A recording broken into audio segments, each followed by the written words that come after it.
Hi everyone, good afternoon. How are you? I hope you're all doing well. So for this session, we are going to continue our discussion last time, which is when technology and humanity cross. But before that, let's have first just a brief recap on what we did discuss in the classroom. So we have the introduction. I'll let you watch the history of how do we came up with the context of the Universal Declaration of Human Rights. That's the history. And then after which I was able to present to you what is UDHR is all about in the 30 articles, in which I gave an emphasis to the 7 articles of the Universal Declaration of Human Rights, as well as the other articles from Article 8 down to 30. And so I did discuss also, I included some portions of what is CDHR in the context of human-based approach document, which can also be located in your book. After which, and yeah, I also discuss the difference between the humans and the robots, in which I introduced to you their characteristics as well as the artificial intelligence and Sophia, the very first AI robot citizen, and yeah, some of the applications of artificial intelligence in which a human person used, or yeah, the impact of this artificial intelligence in our daily lives. And then we also have this person, Nicholas Carr, and which was able to wrote an article entitled "This Google Makes Us Stupid." And these are some of the effects of robots or technology towards society, probably the negative effects of technology to society. I also discussed the robots' rights, which was designed by Isaac Asimov, and there are 3 robots' rights in which the bottom line is not to injure a human being. And so we are already here in this portion. Why does the future does not need us? By Bill Joy or William Nelson Joy. I think I was able to discuss it already in the class why it is changed from William Nelson to Bill Joy, but technically the real name is William Nelson. It's just that long before when they have this name William, it will be changed into Bill. So William Nelson and Bill Joy are just the same person. And then I was able to present this one also in the class last time, and I asked you a lot of questions, a couple questions. There are 4 questions as presented also in our book. And we ended here. So next we have now this one. Okay, so let me do this one so that it would not be hard for us for a while. Okay.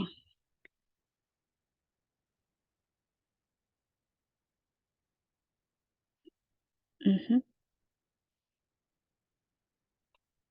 So this is William Nelson Joy as an executive officer of the Sun Microsystems, in which he wrote the article "Why Does the Future Does Not Need Us?" So according to Bill Joy, the most powerful 21st century technologies are the GNR, or also known as the genetics, the nanotech, and the robotics. So later in our future discussions, specifically in biodiversity, we will discuss about the GMOs, wherein the genetic makeup of a certain organisms are being modified already. We also have the nanotechnology, the invention of the nanotech, the nanobots, and also we have the robotics. Now these 3, according to Bill Joy, I'm sorry, pose a different threat than the technology that has come before. Now, why is it threatening to the society? Simply because all of those 3 are capable of self-replicating. So GNR, according to Bill Joy, are too powerful that it could potentially bring new accidents, threats, and abuses. So, accidents, threats, and abuses toward the society or to the human person. And the dangers are more pressing since it does not require a large facilities. Please take note. So, it does not require large facilities or a rare raw materials in order for this GNR, genetics, nanotech, and robotics to be materialize or to be made. Knowledge alone is potentially harmful already to humanities or to the humans. In these three, we have the robots, the engineered organisms, and the nanobots are capable of self-replicating. So they are capable of making their own. So say for instance, as the products of robots and the nanobots, so they are capable of replicating simply because they can pull their carbon molecules off the oxygen molecules, and then once mixed with the catalyst inside of the boot, it became a new polycarbonate nanobot already. So for the engineered organisms, they can really produce their own offspring. And yeah, in the context of this one, the making and the producing will be further discussed in biodiversity topic discussion. And this one, they can self-replicate.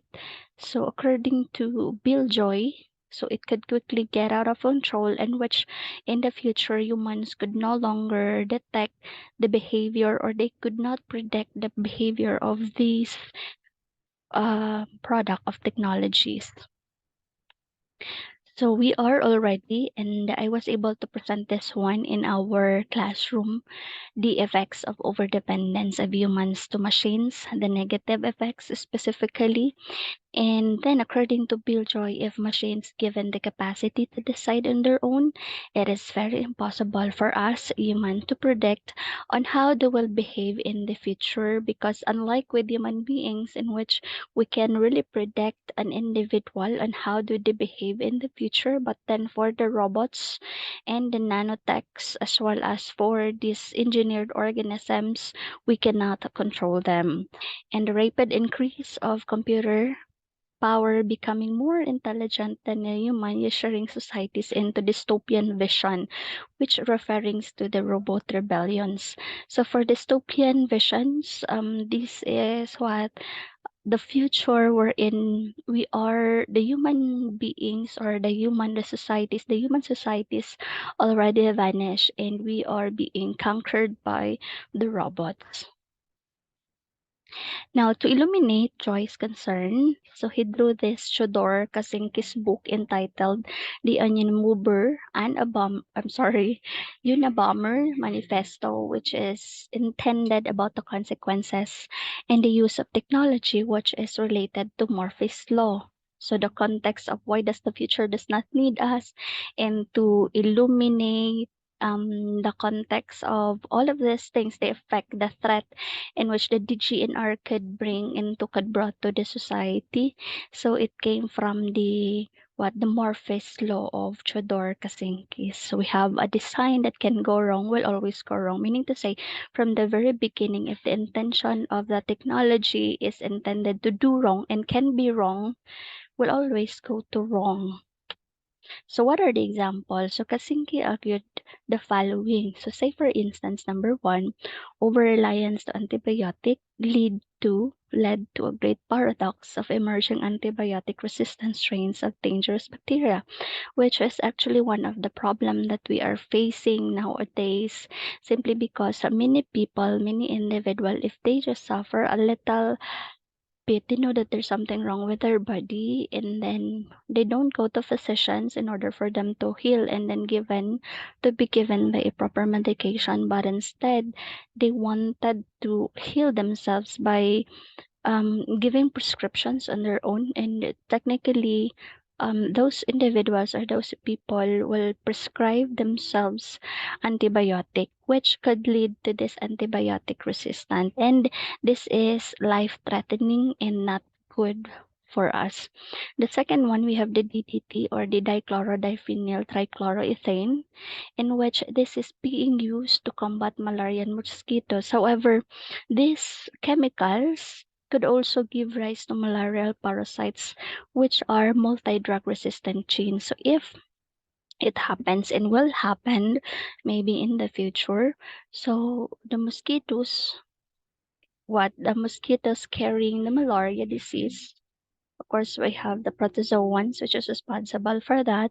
So sooner or later, if they are resistant already, so look we will look scientists from different scientific community will be looking for another drug that could treat this one, the multi-drug resistant genes. And this is the cycle of everything if you try to observe. So we have already the disease we found, and then researchers were trying to make something to aid that specific disease. However, right after treating that one, resistant will happen of this specific parasites, for example, or let's say for instance we have bacteria, and then the scientific community will then again trying to make something in order for them to combat that specific phenomenon or disease. And so the cycle just continues, and this is what they are trying to what implies here in this context.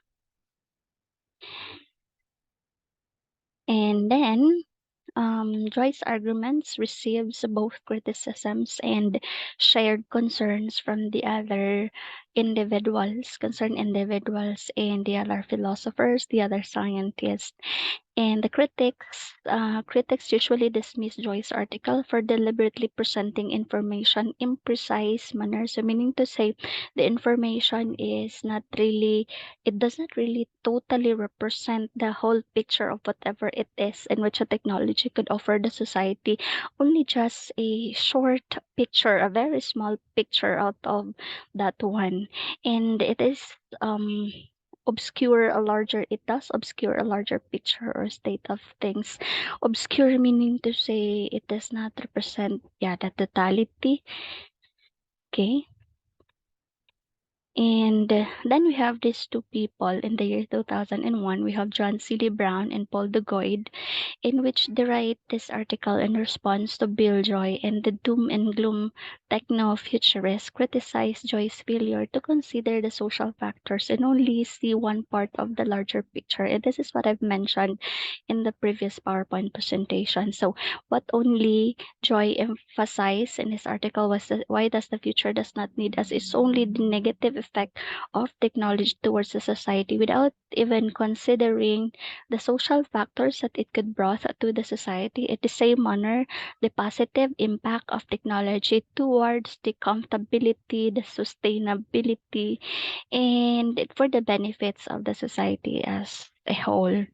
And others also accuse Joy as neo-Luddite, meaning to say these are someone or a person which rejects new technology, and it shows technophobic learnings, meaning to say they have this phobia of technology. That's why they named Joy as neo-Luddite. And these are some of the promises, untold promises of technology towards society, to the individuals. Okay, so we have the vision of near immortality, which drives us forward. And technically, if you still remember, even during the historical antecedents, so we have different types of civilizations, and one of the civilizations that was mentioned is the Chinese civilization. So they are looking for the elixir of life for immortality. However, instead of discovering elixir of life, they were able to discover what they call this one, the pulbura, the powdered I forget the term. Okay, so they did not discover the elixir of life. But anyhow, still we are moving, or the people, individuals are still trying to discover something in which they could provide immortality for every human being. And then genetic engineering may also soon provide treatments. And yeah, as of this moment, I think there are many studies already that was conducted in the laboratory for more improvement and modification symptoms, so that more or less, yeah, we could benefit from all of these things. And for this in genetic engineering, it is being already, we benefited from this one, from this technique out of the genetically modified organisms that we are making in the market. And then we also have this nanotechnology and nanomedicine that can address yet more illnesses. So we are hoping, of course, that more and more we can use all of these things in order for us to, for the health of everybody to be more improved. And despite the fact that it is still not yet detected, we can detect it at prior to um how can we say this, prior to maybe emergence of the disease or the signs and the symptoms. We can prevent, who knows, maybe in the future. And this is for the sensible advances that we were able to accumulate already, all of the development of science and technology. And because of that one, it is inevitable to have this accumulation of power and great danger for the society and for the individual. So according to, we have this one, um, father of the atomic bomb, J. Robert Oppenheimer, or also known as Julius Robert Oppenheimer. He was the first man, or he was the man who discovered the bomb, atomic bomb, and which, of course, if you still remember in your history classes, right? So we have the most devastating event in our history, the bombing of Hiroshima and Nagasaki in Japan in between August 6 and 9, 1945, in which it kills a massive people, or mass amount of people. And so as a human beings, we have this, we are capable of shaping or destroying the earth. It is always about our sensible reasoning, maybe, on what the future could bring, with the guidance, of course, of us human beings. And then we have this one, Freeman Dyson. So according to him, I have felt it myself. The nuclear weapons give people an illusion of illimitable power. It is responsible for all our troubles. So I think you could really read this one between the lines. So nuclear weapons could, will really bring great power to a specific country or specific individual. However, it could also brought catastrophe and disasters to the humanity. So in conclusion, so if we allow technology and our arrogance to reign over us, the essence of humanity will eventually perish, and maybe the context of Bill Joy will really resurface and will really be made into possibility, in which dystopian society will happen and the robots rebellion, or the robots will conquer the humanity. So according to Joy's article, so for Joy's article, it may be unpleasant and uncomfortable possibilities that senseless approach of scientific and technological advancement may brings, and whether Joy's proposition are a real possibility or absolute moonshot. However, it is really unavoidable for us to think of the future without the human race. Somehow we could even think that, is it really possible? I think it is really possible in the future. Who knows? And it is necessary that the scientific community, okay, this is, I would like to give emphasis, necessary for scientific community, for the government, and for the business, who needs to, they needs to engage in discussion in order for them to determine the safeguards of the humans against the potential danger of what science and technology could brought to society. And I think that's it. See you again in our next lecture video discussion. Thank you for listening.